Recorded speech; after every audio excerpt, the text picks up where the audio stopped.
guys, this is the Demerie Leigh podcast, the first of many more to come. Gonna try to be doing this on a weekly basis. And today I have the pleasure of interviewing Brian Wheat from multi-platinum rock band Tesla.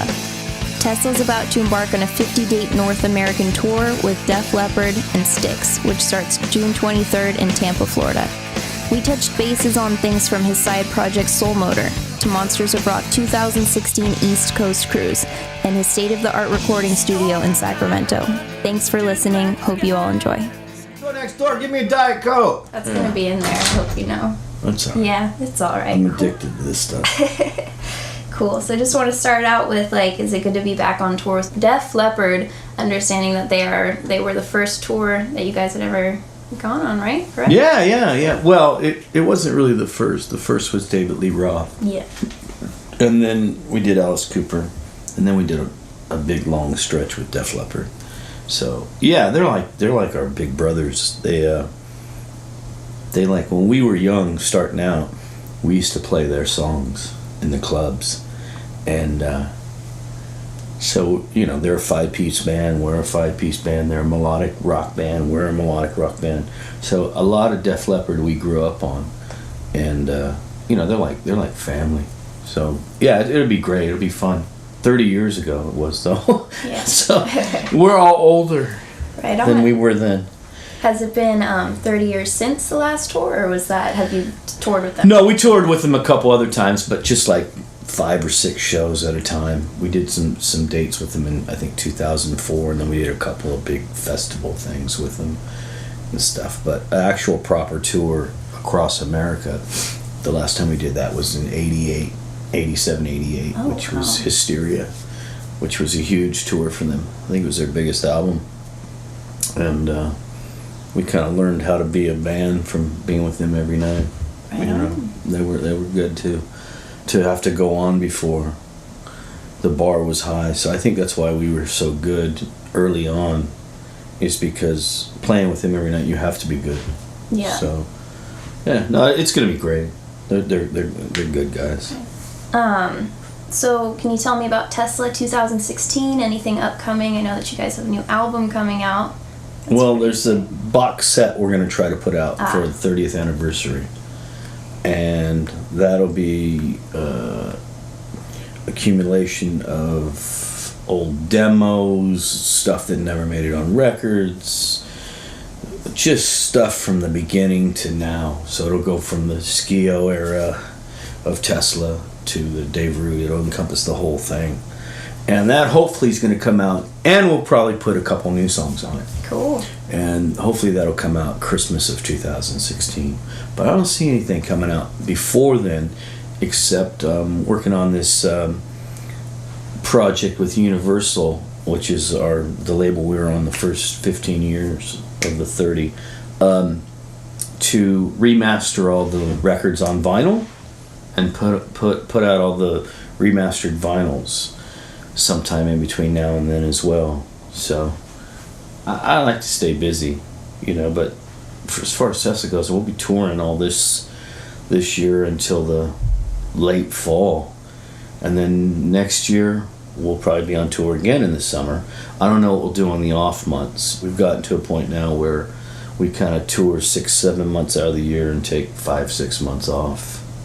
Yeah. And do, our other projects or go on vacation or just whatever, so we don't get burnt out, because we broke up in 1995 for 5 years, and hindsight being 2020, we should have just took a break, like maybe a year off, because we were just burnt out and fucked up on dope and everything else.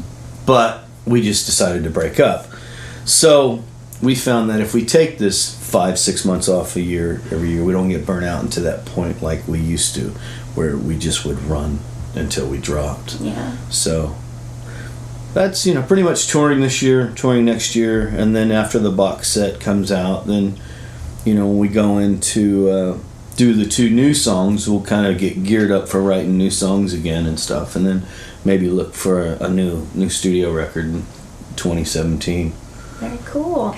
Substantial amount of stuff. 2017. Oh, man. Yeah, so more vacations on top of all the cruises that you guys have been doing. Yeah, we've become like the Tesla Monsters of Rock cruise. It's become, I guess, we do it every year. We enjoy doing it. The guys that put it on are really cool and good to us, and people keep selling it out, so it's hard to say no. Yeah. So, we're doing the cruise next year. It's a good gig. That's exciting. I met you on the cruise. Yes, we did meet on the cruise. Sharpie tattoos. Yep. Quite good, I might add. Thank you. Thank you very much. Yeah. Everyone was pretty disappointed I didn't bring those last year. Yeah, why didn't you? I didn't think that Have you outgrown it? No. I just wanted to bring my real kit. Oh, yeah. That guy broke your tattoo gun. Yeah. Punk, unfortunately. But, Def Leppard cruise, how do you think that's going to be different from the... Well, we're not playing on the Def Leppard cruise, though. Oh, no. No, that's a different cruise. We're playing the same cruise we always play, the Monsters of Rock. Oh, good. But, yeah, Def Leppard's going out, and they're doing... The people that are playing with them are more like solo acts. So, I don't think they can put both of us on the same cruise because... probably financially for the people that run the boat, just it would cost big. Too big, yeah, too much expense and everything else. But I think the Def Leppard, it'll be interesting to see how they handle being on a boat for 5 days with 5,000 people. How do you dig it? I how do I dig it? Let's see. How do you dig it, Brian? How do I dig it? I leave with the right mindset. I know I'm going into it. I know that I'm going to be around a lot of people and there's not going to be a lot of privacy. So I gear up for it. Yeah. Not that I don't like people. I enjoy people, but sometimes it can be a bit overwhelming that no matter where you got to go, someone's, hey, can you take a picture? And I always stop and take pictures for them.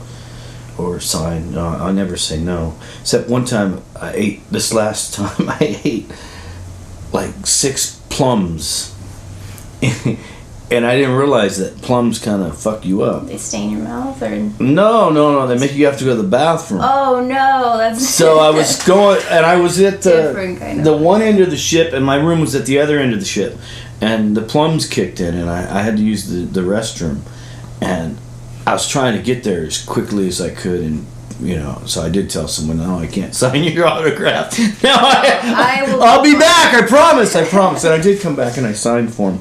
But the cruise is fun. It's cool. It's like I said, it's become kind of like an annual event for Tesla. And Tesla fans. There's loads of Tesla fans on there, and all the other bands that play on it are cool, and we grew up with most of them. Like Queensryche and stuff like that. So it's cool. I mean, I wouldn't want to do it more than once a year. Yeah. And more than 5 days. More than 5 days. Yeah, it's a pretty I do like my privacy. I'm not really that comfortable with being an entertainer. Yeah, you're kind of the center of attention, though. You got your own little posse that follows you around. Yeah, I guess, but I'm not a natural at it. Yeah. I mean, I think that's why I used to do a lot of drugs and drink a lot, was because it wasn't natural. And I'm really kind of a shy person, unless I know you. And people will take it as I'm standoffish or rude or whatever. I don't really give a fuck, to be honest with you. But truth of the matter is, some people, until they get to know me, they think I'm a bit standoffish. But it's just because I don't know you, and I'm not real natural just being somebody's best friend the first time I meet them. Yeah. Or engaging in some conversation. Yeah. So but I do deal with it, and it's fine. Some people are more natural, like Steven Tyler's a natural guy. Yeah, Steven Tyler. Yeah, but he's natural at being like a giant cabbage singer, and just people coming up to him and stuff and chatting and all that stuff. And me, I it's not natural for me. I enjoy the business aspect of it a lot more. I enjoy playing. I mean, I love playing. The hour and a half, 2 hours we play on stage is great, but I don't love being on tour. Yeah. If that makes sense. Yeah. I don't love being in a bus with 12 other people. It's like being in a fucking submarine or something, you know. You're playing all the time. Yeah, and you know, basically I had my only space is this thing that looks like a coffin, which is my bunk. And I'm very claustrophobic, so I have a huge house and it's just me, my wife, and my 2 dogs in it. It's because I'm claustrophobic. So tight spaces freak me out. So when I'm on tour, the only time they see me on the bus is I'm in my bunk. Because there's no room. Yeah. Right? So and I just hang in there. And then as soon as we stop, I get off. Yeah, personal space is important. Yeah, you don't get a lot of it on tour. Even though people think it's like all glamorous and stuff. I mean, it's a job. You know, we work. We get along really good. We're like 5 bitchy brothers. 5 bitchy brothers have been together for 30 years. Yeah. It's a pretty good long-term relationship. Yeah, it's like Pretty we've committable. survived, you know, wives and stuff. I mean, you know. Wives. Yeah. Yeah. Plural. Plural, yeah. You know, we've been together. I mean, we've been, you know, like I said, it's like a marriage, you know. But it's like brothers, you know. Sometimes we bitch at each other, but we love each other. I wouldn't want to do it without them. Yeah. So, Like, but I don't like touring. I like playing. I don't like being on tour. If I had my own bus and my wife and the dogs and I could just do whatever I wanted and just show up for the 2 hours to play, and that would be like a dream. you should have your own bus. Brian bus. Nah. Brian's not that rich. It's all about economics. You'll see. One day. One day, after 30 years, you would think maybe. But, you know, I'm not complaining. Yeah. But people ask me, do you still enjoy touring? So I figured this would be good for your interview. Thank you. Yeah. I enjoy playing. I don't enjoy touring. Gotcha. That's good, yeah. I go all over the place by myself or with a friend or two. Yeah, all these weird places that people never go to. Like I just went to Malta, which was kind of a trip. Where is that? It's off the coast of Sicily. Oh, wow. It's in between Sicily and Libya. I was like 70 miles from Tripoli. Crazy. Yeah. Yeah, it was pretty cool. You spend a lot of time in Italy, which is I spent a lot of time in Italy. Wish I could spend a lot of time in Italy. Gee. Yeah, well, that's from touring pays for that. Yeah. You know, so. Touring, which you don't like, but you like it. I like you know. playing. But just make sure that's reiterated. I love playing concerts. Brian likes to play. I don't like to be on tour. Yeah. I mean, if they could like beam me like Star Trek. Yeah. From my house to the gig and back, that'd be perfect. But I'm waiting for them to invent that. You know, they invented the internet. When I started, they didn't have the internet or cell phones. Oh, wow. How did you survive out there, though? That's crazy. We used to stop at truck stops. We used to have these little calling cards. And that's how we used to call home. And truck stops used to have banks of them. Sometimes they have them in the booth where you'd eat, like a phone. Wow. They don't have them anymore because they were on cell phones. But back then, that's what you do. And you get outrageous hotel phone bills. I had some crazy ones, especially if you were drinking.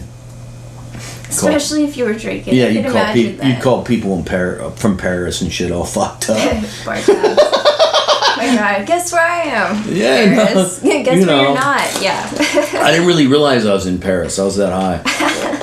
Where are we? Okay. You know, so if they could invent that, you know, by the time I quit or retire, then that'd be cool. I'm joining the band again. I'm back with my transportation. Yeah, I'll go till I die then.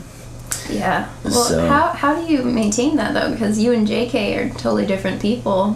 What do you mean? Like he's so sporadic. He's quite a character, and you said you're a little more shy, kind of reserved. I know Jeff in a different way, though. You know what I mean? Yeah. To me, there's the Jeff that people see, right? Mm-hmm. That acts all crazy on stage and all that stuff. And then there's like the Scarecrow from Wizard of Oz. Yeah. And then there's Jeff that I know. I know him too. That's a different character. Yeah. And that's he needs to be like that because people love that. Mm-hmm. People love Jeff Keith. Tesla fans love Jeff Keith. They can relate to him. Excellent person. Yeah, you know, they just love his voice. They love the way he acts, you know, and thank God we have him because that I think is what has kept us different than anyone else. He's like a Steven Tyler character in a lot of sense. But when it's just me and Jeff hanging out, and he's a different Jeff. Yeah. I took him to Rome one time for his birthday. Well, that's nice of you. Yeah, I'm a nice guy. I took him to Rome one time, all casual. And it was just me and him and Steve, our sound man. And we had a blast. But, you know, there's Jeff on tour. He's just a different Jeff. It's just Frank's a different kind of guy when he's on tour. And I think we all are than when we're at home. When we're just hanging out. Because I think touring kind of amps you up. And you have to be this character. Mm-hmm. Yeah. And I think when we're in the studio here or hanging out, just doing our own thing, when we're not being Tesla, we're a bit more relaxed. So tell me about Soul Motor a bit. Soul Motor! Soul Motor. I want to hear Soul all about Motor. That's what I'm working on right now. Right on. Soul Motor. So in 1989, I was at the Oasis Ballroom. I wasn't alive yet. No, you weren't alive. You were a gleam in your daddy's eye. You know, we won't get into that. Anyways, it was a Sunday night, and there was this band playing. And we had done our first album, and, you know, me and Jeff, before Tesla got signed and we started making records and became Tesla, we were called City Kid. And we used to pay our bills, sometimes we would work at this Oasis Ballroom. Jeff would bartend or waiter, and I would be the bar back, and we made extra money. So I used to go there all the time. It was a great place. It's a hair salon now. Anyways, it was Sunday night, and this cool band was playing called 58 Fury, and then this really cool singer, and they were playing like all this old like Faces and Aerosmith and Rolling Stones, when everyone else was playing like Bon Jovi and Rat and Def Leppard and Winger. They were playing all this cool 70s music. Anyways, the singer is this guy Darren Wood, and he was super cool. So I loved this band. So I told next time I brought Frank, and I said, hey man, we gotta see this band. And then me and Frank produced some demos for him together. And then the guy that got us signed, this guy Steve Klausman, he managed them and he got him a record deal. And long story short, because I could go on for a fucking hour, it never happened for that band. They got signed, they never made a record. But me and Darren were always really good buddies. And I said to him, look, if I'm not in a band ever and you're not in a band, we should make a band. So come 1995, Tesla breaks up. So after I wiped the dust off my pants and picked myself up, sober up for 5 days or whatever I was, I ring him up. I say, hey man, I ain't got a band. Let's make a band. And so me and him started this band, which was going to become Soul Motor. He had a band. He had the name Soul Motor from one of his earlier bands. I liked the name. Yeah. So Frank played with us for a little while. It was me, Frank, and him. And then I think we were starting to play darker music. Not so positive, like Tesla's a pretty positive. Yeah. Soul Motor's dark. It's like the other side, the devil. The devil. Not the devil per se, but, you know, it's just Heaven and hell. darker. Yeah. Light and dark. And I don't think Frank was into that. So Frank split, and then we got this guy, Tommy McClendon, to play. So me and Darren started this band, Soul Motor. And in 1999, we put out our first album. And got tons of airplay, and I went on tour in a van, which I never had to do in Tesla. Pulling a trailer, driving the fucking van. Oh my god. And 2000, Tesla got back together. Well, I just kept making Soul Motor records. So we made one in 99, one in 2002, and then I didn't make one for like 10 years. Right? Because I was so busy. And then me and Darren made another record called Wrong Place at the Right Time. And so it's always been like this thing that me and Darren do. And I started writing songs with Darren 6 months ago for this new record, which is almost done. It's got to be mixed. And it'll probably come out when Tesla stops touring this fall. And then I'll put it out. And it's probably the most commercial Soul Motor record I've made. Do you plan on touring with? Yeah. I do plan on touring. Dave Root's gonna play with me. Nice. He and a kid named Derek Deason plays the drums. and come after January or something, that time off that we take, that we either do our own projects or go on vacation. I won't be vacationing. I'll load up a van and a trailer and go out and play some shows. But I really enjoy doing it because it's a, in Tesla, when you do something for 30 years, it's like, it's like this can of Coke. There's a formula, or not, well, you can call it whatever you want, but you expect that Coke to taste the same, right? Mm-hmm. So in Tesla, it has to be like Tesla. Right. So there's a box in which Tesla works in. Thank God, because I wouldn't be sitting here if I didn't have it. But after 30 years, you got to have something that you can, it's like if you have a wife, I guess Soul Motor is the mistress. Ah. You know what I mean? Not that I have a mistress, yes. Monique. Monique, no, but that's just an analogy. There's a certain way that Tesla works and a certain way that Tesla writes songs and a certain sound to Tesla. And with Soul Motor, it's a lot, I get to work in a wider range. So I need to have it. I really do. I'm not trading one for the other. I'm doing both. Yeah. So, but it's cool, and I'm really excited about the work we're doing on this record because I'm playing a lot on it. I'm playing a lot of guitar, which I never play. A lot more keyboards than I do in Tesla. In Tesla, mostly I play bass. Write 3 or 4 songs on a 10, 12 song album. And play piano maybe 1 or 2 times, but on this, I get to really because it's just me and Darren. Mm-hmm. That's really the band. Everyone else, comes and there's a revolving door that have come and gone. But I think that this version, certainly the recorded version, is real strong, strongest one since probably we started with Tommy McClendon. And it's going to be fun. I'll play a little bit of it when we're done. Because it's very different.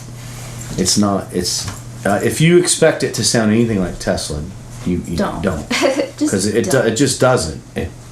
On purpose. Yeah. Because it's your own project. It's like, there's Tesla. I don't want to do the same thing twice. I want to do something different. Yeah. So that's the story of Soul Motor. Right on. Do you plan on taking Soul Motor onto the boat anytime soon? Kind of like how Frank takes Frank Hannigan? Yeah. We're going to play on the Nickelback cruise, I think, with Nickelback and Seether and those kind of bands. Because it's more like that. Cool. It's more like stuff you hear on... It's a lot different from Tesla. Yeah. It's more, like Zombie or Manson or that kind of sound. It depends. But then again, it'll sound like because I have strong Beatle influences in Queen, it'll sound like that. So it's real wide. Yeah. In the range of what we do. I also wanted to talk to you about your influences.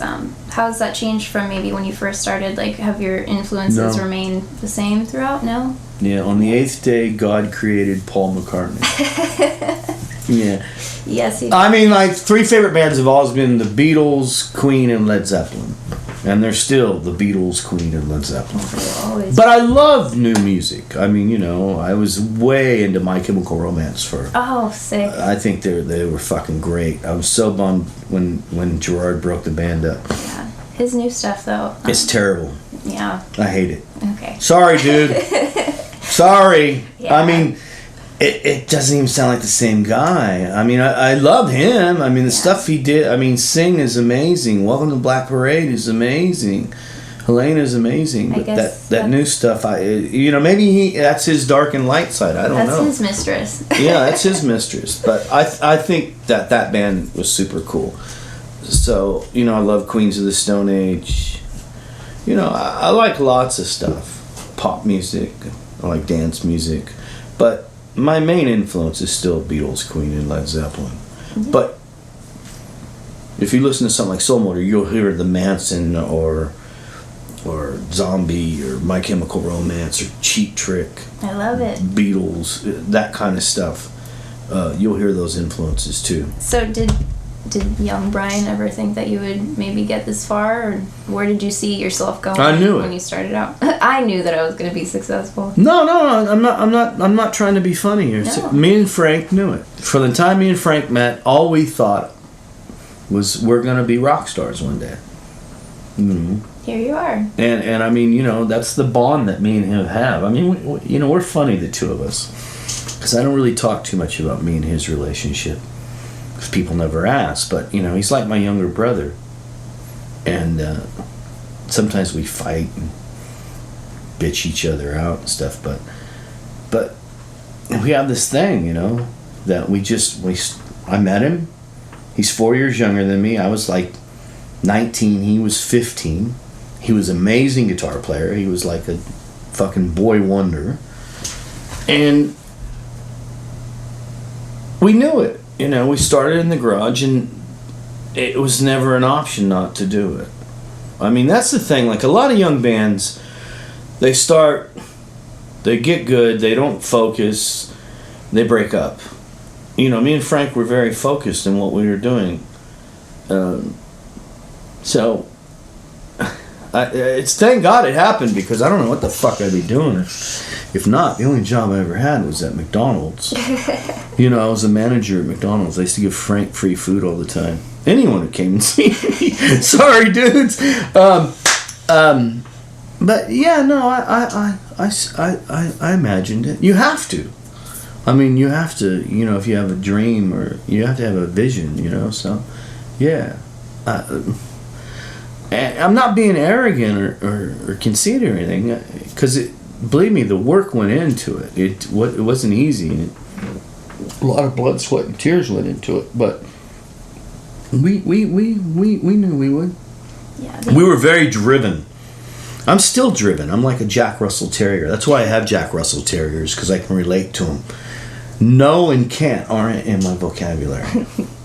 That's good. So, yeah, we were like a couple of Jack Russell Terriers from South Sacramento, from the hood. And, no. Yeah, I don't really know how to answer that question outside of that, really. Where do you think the music business is today? Because obviously it was probably a lot harder for you guys to get your name out there back then, now with like computers and... Well, yeah, I mean, it was harder to get your name out, but I think it's harder now to be successful. There's so many people. Because, when we started, people actually bought your music and supported the bands. And there were less of them. Now with, the internet and all these things, Spotify, Reverb Nation, all these other things, you can make a record, and people making records on laptops and stuff that you weren't able to do. So anyone can make one. And sometimes the quality isn't as good. But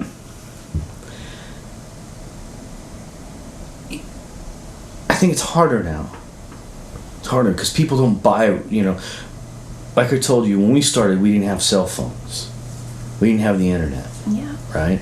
We didn't have video games. All you had was the movies, the drive-in, and rock concerts. Right? To keep your interest. And kids today, man, they got everything. So their attention span is like really short. One minute they're into this song or this band, and the next minute they're into some fucking video game, and the next minute they're into some card game. The next minute they're into Japanese animation. It's just all over the map.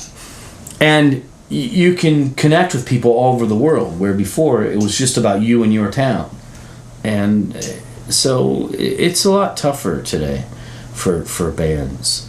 I feel bad for them. And, back then record companies would sign a band and develop the band and make sure that the band, wrote good songs and were good. And today it's very disposable.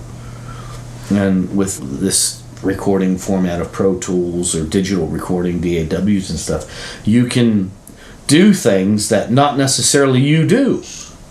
Where when we started, there was just a tape machine and you had to play it. Yeah. Right? You had to play it 4 times. Right. You didn't have to just play it once and then copy and paste. And so we live in that age, but that is the age we live in. So there is an art form of it. And that's the trick these days, is knowing how to do what we used to do 30 years ago in today's world of recording and social media and the internet and all these other things. So it's an art that, that's the challenge for me today, is to be able to do that and make it still resemble what it was like 30 years ago, but today. And that's the trick. That's why I'm in here every day in the studio, doing stuff and playing and experimenting. Like, I'll give you a perfect example. On Soul Motor record, I'm playing a lot of guitar. I wouldn't have been able to do that 30 years ago, because the way I record today, I can do it. 30 years ago, I would have had to play like Frank Hannon to make it sound like it sounds on my Soul Motor record, versus Soul Motor, soul and mechanical. That's where that name's kind of from, those elements. Where Tesla is purely more organic. It's an organic thing. Yeah. Soul Motor is part organic, part machine. Like the Bionic Man. Like the Bionic Man. Yeah. It's a good way to sum it up. Yeah, I dig that title, the Bionic Man. The Bionic Man. What advice do you think you could give to young musicians, because it is so hard these days to get out there? What could they do to make themselves stand out, I guess? Write great songs. Write great songs. I mean, seriously, it's all... music is about the songs. I mean, there have been, imagery and all this other stuff, but when you boil it down, if you close your eyes, all you're hearing is the music. And that's what's got to captivate you. So my advice is still, if you're still a musician, write great songs. Other than that, I don't got any fucking idea what you should do. But that I know you need to do. That's some good advice right there. We were talking about your book earlier. Would you like to talk a little about that? Yeah. I got a book coming out sometime. I don't know exactly when. I started working on it a couple years ago. And when I was young, probably in my late 20s, early 30s, at the height of Teslasm, I started seeing a psychiatrist because I had some issues. And he told me, he goes, the best way to get rid of your issues is write a book. So it always kind of stuck in my head. So I think a couple years ago, 2-3 years ago, I decided, well, I'll start on this book. And it's just a story of my life. Right? I guess what do you call it? Autobiography. Yeah, but I'm not writing it because I'm not a very good writer. Frank is. Frank's a great writer. He writes shit, press releases and shit. I'm like, dude, you know how to do that? You learned that in South Stack? Shit. But, so I just tell this guy, Pete Mikowski from England, that's a famous rock writer from back in the 70s, who's a good friend of mine. So he's doing all the writing. Your ghost writer. Yeah, not even ghost. He'll be on there, and it's called Son of a Milkman, because my dad was the milkman. Oh, that's cool. Yeah, he dropped me off with the milk and butter and whatever else he was leaving at the doorstep at that time. But I hope to put it out, I don't know, sometime. I was trying to put it out for this summer, but, it's touchy, some of the subjects I talk on. And, they have to be, that's where I'm at, is how to speak about some of my past or the band's past without upsetting people. Because I don't want to upset anybody. Gotta beat around the bush, kind of. Well, no. Just, there's so many stories. We did so much shit together. Good, bad, and indifferent. That you don't want to hurt nobody. Say anything that might, I don't want to say something about Jeff in this book that might piss him off. Because I love him dearly. Or Jeff or Frank or Tommy or Troy or Dave. All of them are in the book. But you don't want to put out a book at someone else's expense. Yeah. So that's what I'm kind of doing with the book right now. A lot of it's written and stuff, and then it's just some of because it's done in my voice, the way I speak. sometimes I don't speak so well or eloquently, and so it's kind of like maybe we should say that this way because it sounds better. There are eggshells to be walked on. Yeah, which I don't mind that. I mean, honestly, I don't want to, A little sugarcoating goes. I don't want. Well, I started out. I wanted to do a book on my life and my family and all that stuff. Well, it just happens that Tessa's a big part of my life and family. So when that's your career as well and your business partners, you've got to be careful how you tread. Mm-hmm. So I'm just at that point. It'll come out sooner or later. I'm not in a super hurry to get it done because I got projects right now. I've always got to have a project or I get bored really easy. Mm-hmm. I'm not one that sits around at all.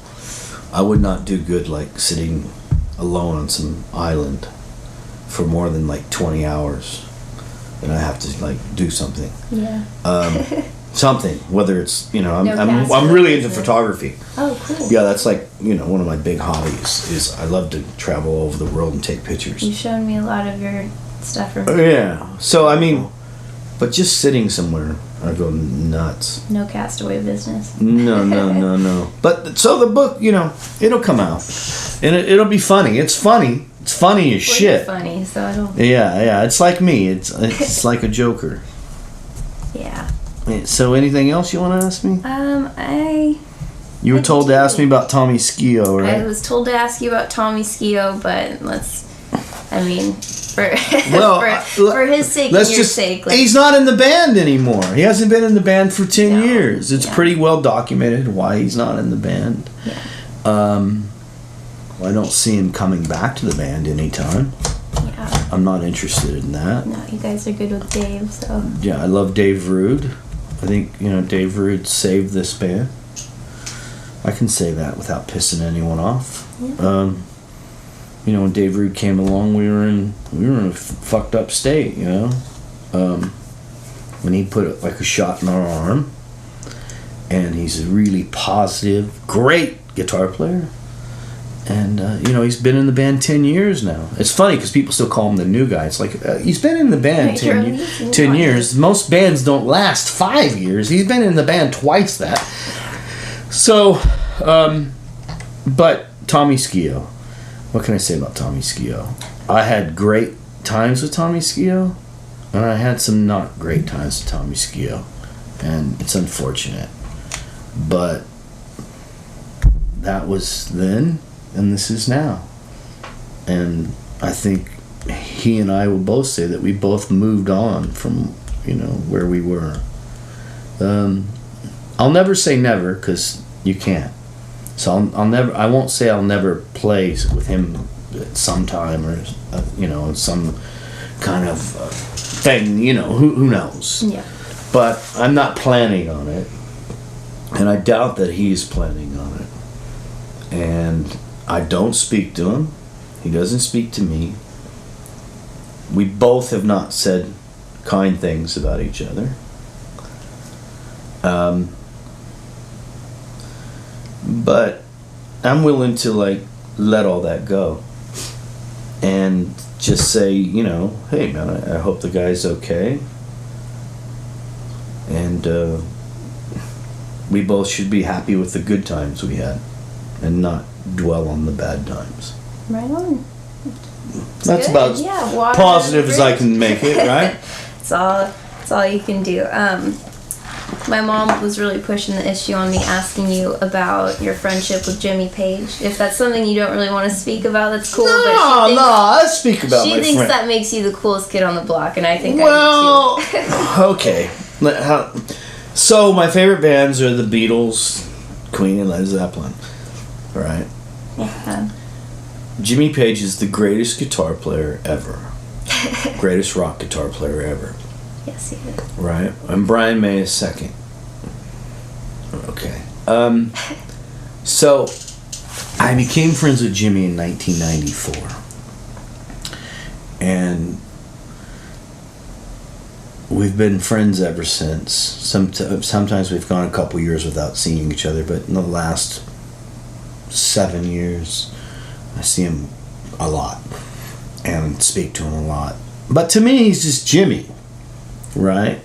Sometimes I have to think like, fuck, that's Jimmy Page, right? It is very cool. I'm very lucky because he's one of my heroes. But part of the reason I think we're good friends is because I don't act like that. Yeah. You know, we're just, you know, Jimmy and Brian. And yeah, he knows I'm in Tesla and I know he's Led Zeppelin, you know, but we connect on a lot of other different things, you know. And we both, you know, music obviously and stuff, but just, you know, he's just a cool dude. He's really a sweet gentleman. He's a true gentleman. You know, he's an English gentleman. He doesn't say a bad word about anyone, and when he does, he makes it nice. Yeah. So yeah, it's cool. I love my friendship with Jimmy Page. You know, it's great. I'm, you know, he's getting older. You know, he's going to be 72 in January.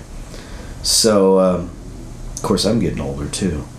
You're only 25. It's okay. Yeah, but he's cool. I have a great time with him when I see him. We always have a laugh, and we have another friend, this crazy photographer, Ross Halfin, who a lot of people don't like, but I love him. I love Ross. He's one of my best friends, and he'll piss everyone off, from my wife to my brothers to my bandmates and everyone. But so that's how I met Jimmy. I met him through Ross, and so there's the three of us, and then Pete Makowski, the writer. So I'm the only American in the bunch. But no, Jimmy's cool. One day, you know, he's going to put out a record. He keeps telling me he's going to put it out.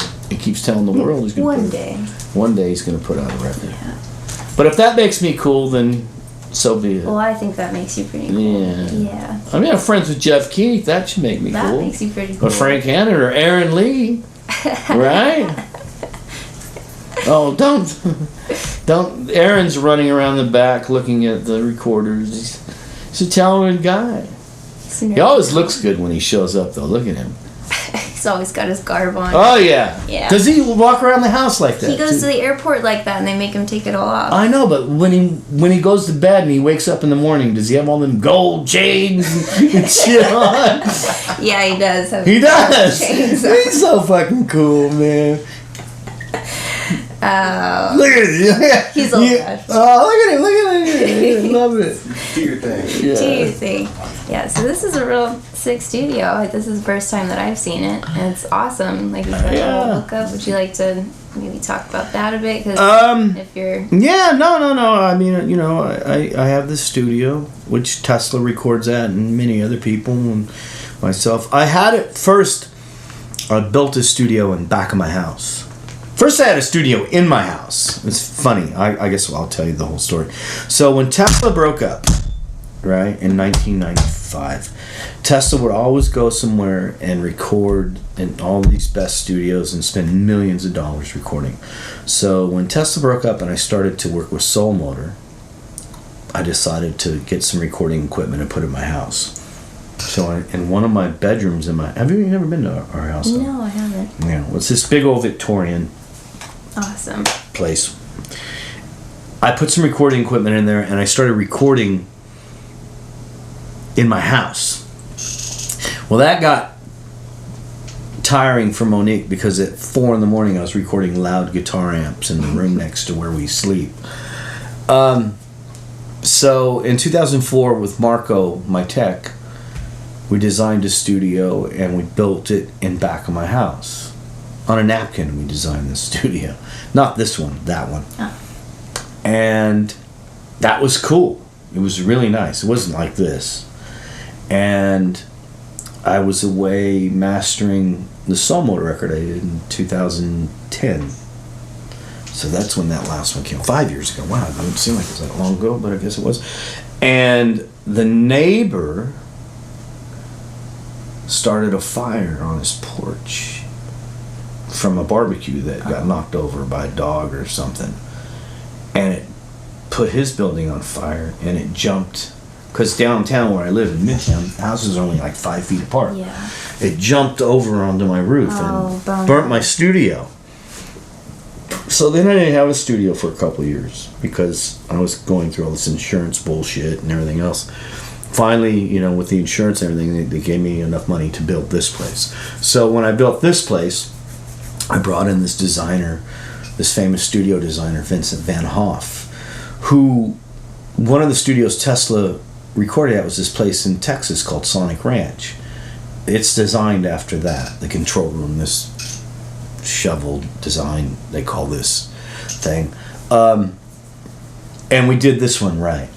And so, you know, I built a proper recording studio that, like, you would have to go to San Francisco to find it. Like, you know, in Sacramento, this is like state of the art, properly designed, really good gear. Big deal for Sacramento. Yeah, but not a lot of people come here from Sacramento. The funny thing about it is most of the business I get are from other bands all over the world and stuff. Wow.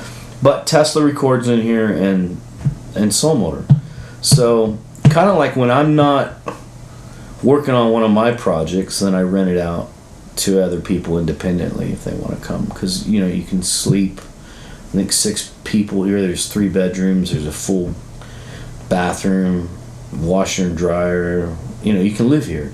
It's considered a resident studio, and it's in a cool neighborhood, and Midtown's not too far. Yeah. So I mean, I think as more and more, like with them building that stadium and stuff, Sacramento's going to get bigger and bigger.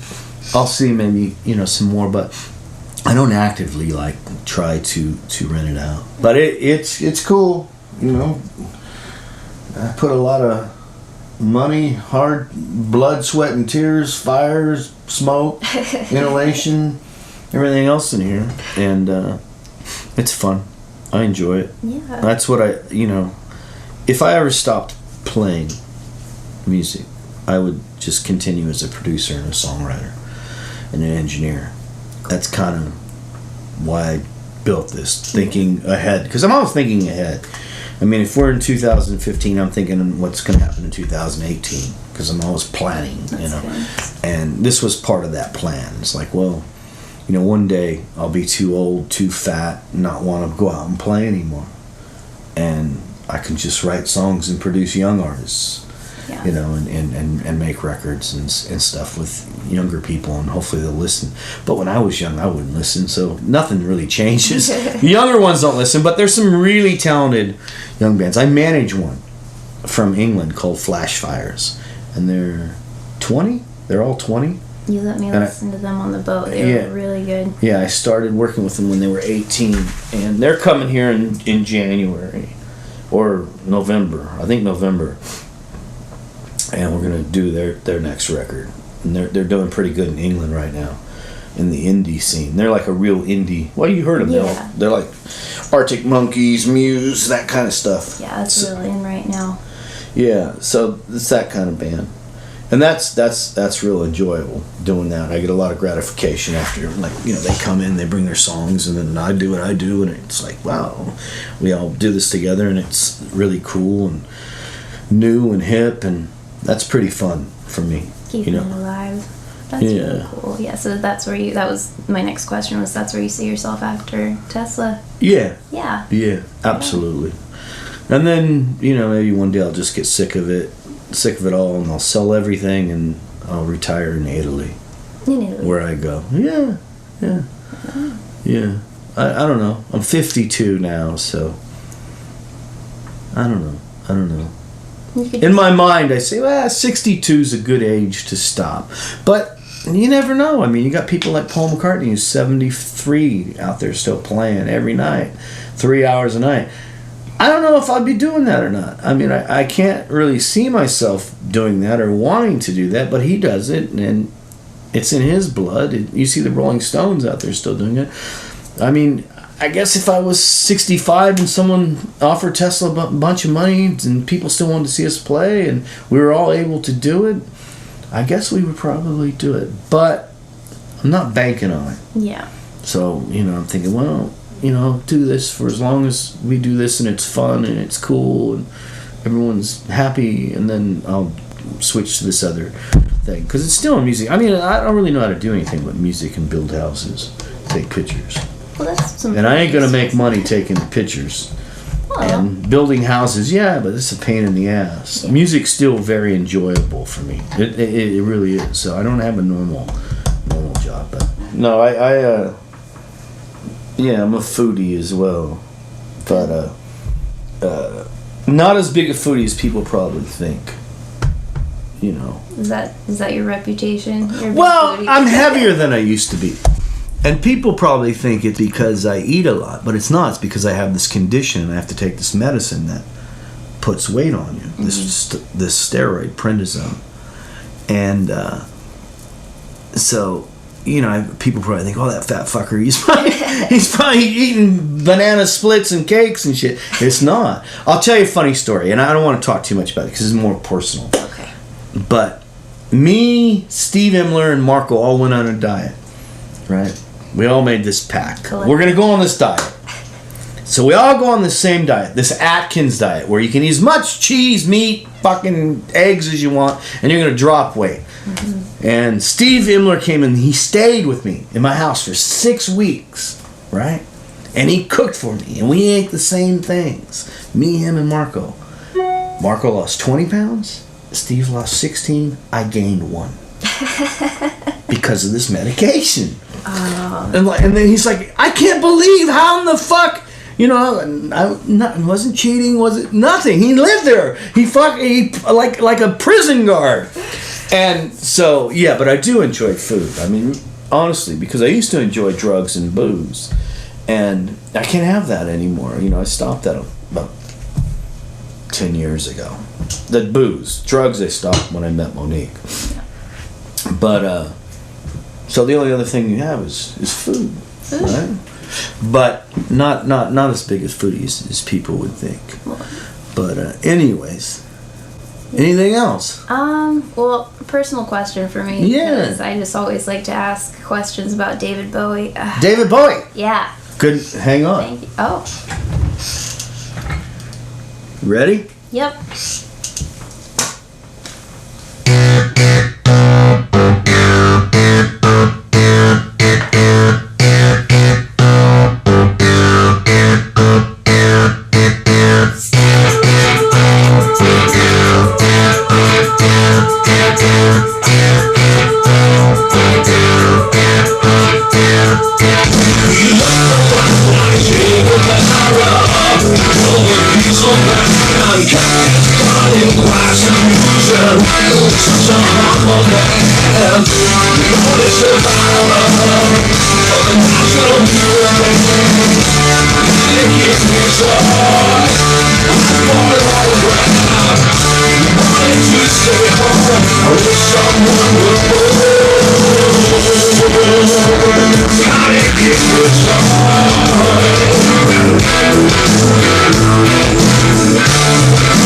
You know that song? I do know that song. That's David Bowie. Oh my god. That's Soul Motor.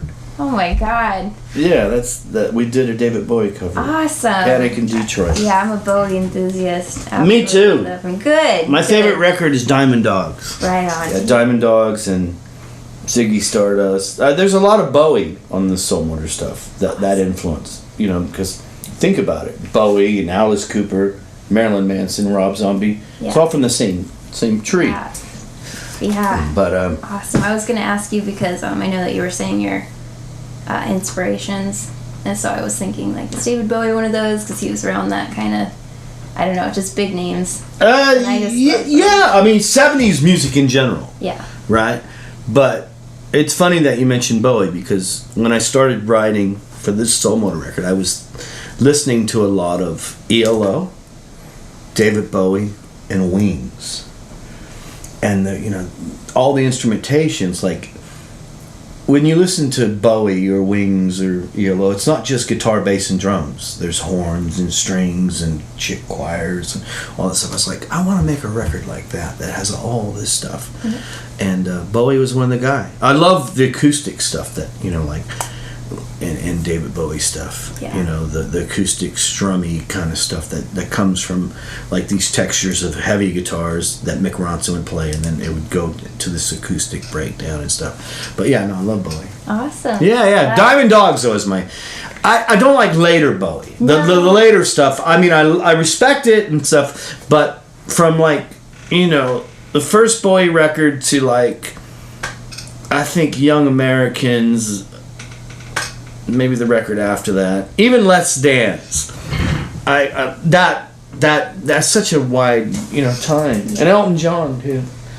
Elton John's in there as well. I loved Elton John. But David Bowie, yeah, it's cool. It's funny you mention that. Was it the record he did, the last one, or the one before? It was really cool. Yeah. That's a trip that you're into Bowie. Who got you into Bowie? Aaron did. When I turned 4, I think, he was like, watch Labyrinth, and ever since then, it was all downhill from there. But I love Bowie. But yeah, the 70s were the richest period of music. 70s were good. Yeah, no, I mean, because when you think about music in the 70s, you had like pop, and like the funk and R&B stuff was amazing. You know, the Motown stuff was amazing, and the rock, you know, you had like Queen and Zeppelin and Van Halen came out in the 70s, you know, and Bowie, and it was so music period was its richest point, I think, in the 70s. Everyone from that time was just any genre of music was fucking at the top. Yeah. It was, you know, and I think since then, it, you know, I mean, even though I came in the 80s, I don't think the 80s were that rich of a period of music. There were some great bands, especially rock bands that came out in the 80s, you know, like Metallica and Tesla and Motley Crue and Guns N' Roses and Def Leppard, you know. But AC/DC is even from the 70s. Yeah. You know, think about it. AC/DC, Van Halen, Judas Priest. I mean, but there was that, right? But then there was like pop, and there was like Jim Croce and James Taylor and David Bowie and, you know, Carly Simon and Carole King and the Temptations and Marvin Gaye. I mean, everything was so cool. Just that period. So, you know, that's when I listen in my car. I listen to 2 stations: classic vinyl in the 70s. Yeah. And then, you know, the new stuff I go listen. I find, like, I'll search it out. You know, and I hear a lot of new stuff from young bands I work with. You know, they'll be bringing in stuff saying, hey, that's how I found out about My Chemical Romance. Yeah, the Black Parade is a masterpiece. That album's a fucking masterpiece. It's the best rock record made in the last 20 years. Mm-hmm. You know, I don't care what anyone says. I don't care if people think I'm uncool for saying that. That record to me is the best. That and Mechanical Animals are the best 2 rock records made in the last 20 years. Yeah. Manson's into Bowie, right? I mean, you listen to Mechanical Animals, it sounds just like, you know, you can tell he was definitely into Bowie. Speed of Pain and all that. Manson. Manson. Yeah, I do too. I like to meet him. I'm friends with John Five, the guitar player. He's super cool. He's a great guitar player. I've always wanted to meet Marilyn Manson, but I don't think he'd probably think I was cool or liked me because I played in that hair band, you know, Tesla. But I was surprised that John Five was so into Tesla and knew who we were and fucking, you know, so maybe Marilyn actually liked us. But I don't know. I hear strange things about him, but I'm a big admirer of his work. Okay. All right, that's it. All right. No more. Awesome. Well, thank you so much. You're welcome. That was Brian Wheat from Tesla, spilling the beans. Remember that their North American tour starts June 23rd in Tampa, Florida. Don't miss them in a city near you. Also, don't forget to pick up their latest album, Simplicity. Check out the Demerie Leigh podcast on Facebook, and you can also find me on Twitter under Baby Gunk. That is one word, Baby Gunk. Thanks for listening, guys.